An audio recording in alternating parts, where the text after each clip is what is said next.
आपण माने आज मो पाखरे प्रॉमिस करंतु सकाळ जलखिया को आपण बदलेइबे। सकाळ जलखिया आपणक दिनर बाकी खाद्य और बाकी एक्टिविटी केमती आपण करिवे ता ऊपर बहुत निर्भर करे। यदि आपण सकाळ जलखिया खाउ नांती स्किप कर दउचंती किंबा अनहेल्दी खाइबा खाउचंती ताहाले आपणक शरीर ऊपर बहुत खराब प्रभाव पड़िଥାଏ। प्रथम एबे आमे जानिबा आम ओडिसार सकाळ जलखिया कोगुडा आम पई हेल्दी। सकाळे दही बरा गुगुनी न खाइकी आपण मांडिया खांतु।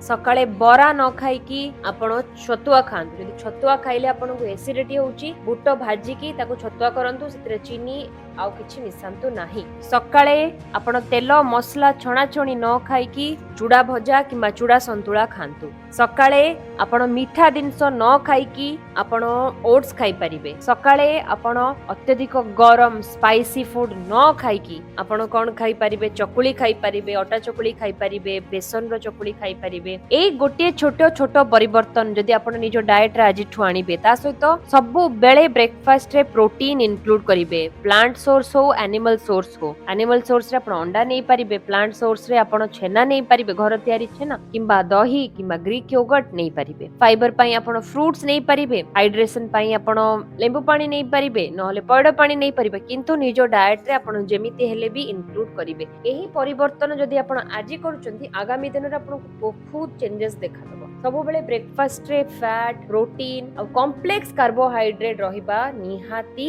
जरूरी जो द्वारा कि ब्रेकफास्ट होची first meal of the day. आपण ब्रेकिंग ऑफ फास्ट आपण फास्टिंग को भांगुचंती ए वीडियोटी को समस्त सहित शेयर करिवे। आपण ब्रेकफास्ट रे कोन खांती मते कमेंट रे निश्चय जणाइबे।